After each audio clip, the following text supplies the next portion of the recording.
Que a graça e a paz do nosso Deus esteja com você, meu irmão, minha irmã. Seja bem-vindo a esse espaço de reflexão na palavra do Senhor. E hoje eu quero compartilhar com vocês uma passagem bíblica que se encontra no Evangelho de João, capítulo 20, do versículo 24 até o versículo 31. É uma passagem bíblica conhecida, que deu origem, a um adágio popular, que é conhecido da seguinte maneira: eu sou feito São Tomé, só acredito vendo. Então vamos acompanhar essa passagem bíblica que deu base para essa expressão popular que nós conhecemos, conforme nós conhecemos hoje, Evangelho de João, capítulo 20, do versículo 24 até o versículo de número 31. Acompanhe comigo. Tomé, chamado Dídimo, um dos 12, não estava com os discípulos quando Jesus apareceu. Os outros discípulos lhe disseram: vimos o Senhor, mas ele disse: se eu não vi as marcas dos pregos em suas mãos, não colocar o meu dedo onde estavam os pregos e não puser a mão no seu lado, não crerei. Uma semana mais tarde, os discípulos estavam outra vez ali e Tomé com eles. Apesar de estarem trancadas as portas, Jesus entrou, pôs-se no meio deles e disse: paz seja com vocês. E Jesus disse a Tomé: coloque o seu dedo aqui, veja as minhas mãos. Estenda o braço e coloque-o ao meu lado, para que pare de duvidar e creia. Disse-lhe Tomé: Senhor, meu Deus. Então Jesus lhe disse: porque me viu, você creu. Felizes os que não viram e creram. Jesus realizou na presença dos seus discípulos muitos outros milagres, que não foram registrados neste livro, mas estes foram escritos para que vocês creiam que Jesus é o Cristo, o Filho de Deus, e crendo tenham vida em seu nome. Meus queridos, aqui essa passagem bíblica ela é apresentada, ela narra um evento logo após a ressurreição. Jesus aparece aos discípulos, e depois que aparece aos seus discípulos, nesse dia que apareceu a primeira vez, Tomé não estava presente.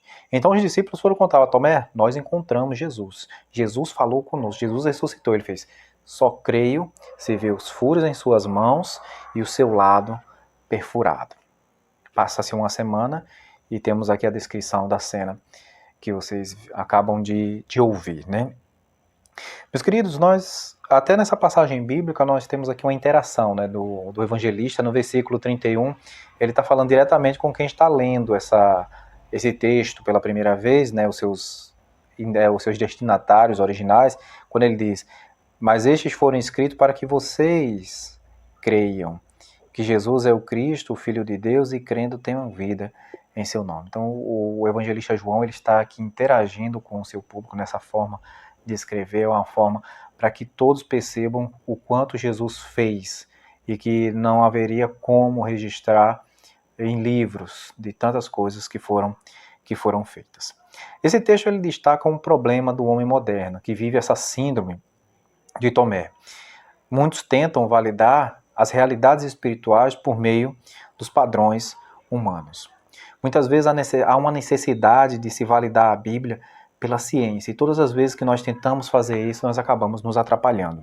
Hoje muitos se preocupam em achar os destroços, ou até mesmo intacta, achar os destroços da Arca de Noé, ou achá-la intacta lá no Monte Ararat.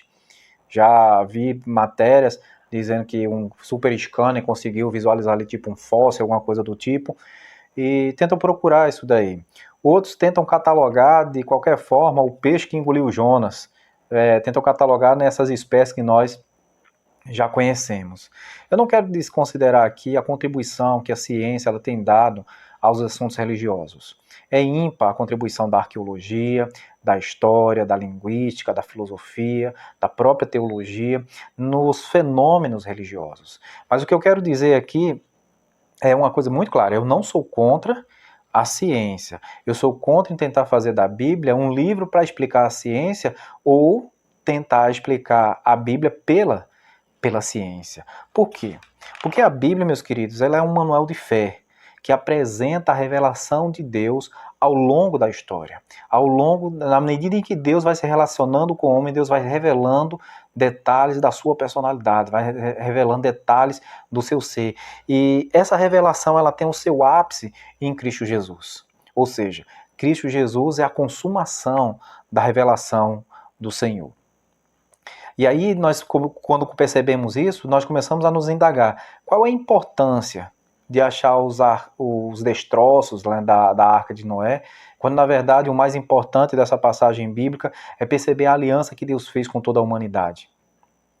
De que adianta ficar se entalando com as espinhas lá do peixe que engoliu Jonas, quando o que é principal nessa passagem bíblica é perceber como Deus ele é misericordioso diante daquele que se arrepende, diante daquele que sinceramente se apresenta de maneira contrita diante do Senhor. Há perdão distribuído ali a toda uma nação que se coloca de luto, que se coloca em arrependimento diante do Senhor. Nós precisamos, meus queridos, pensar nessas coisas. Pensar realmente de como essa revelação ela chega a nós. Meus queridos, a Bíblia ela não precisa de outros livros para validá-la. Ela já é suficiente. A Bíblia ela é a palavra de Deus. Pense nessas coisas. Que Deus continue te abençoando. Que na leitura dessas páginas, desse livro sagrado chamado Bíblia, você possa encontrar conforto para a sua vida. Você possa encontrar orientação. Você possa escutar Deus falando ao seu coração. Essa é a nossa oração, meu querido. Em nome de Jesus. Amém.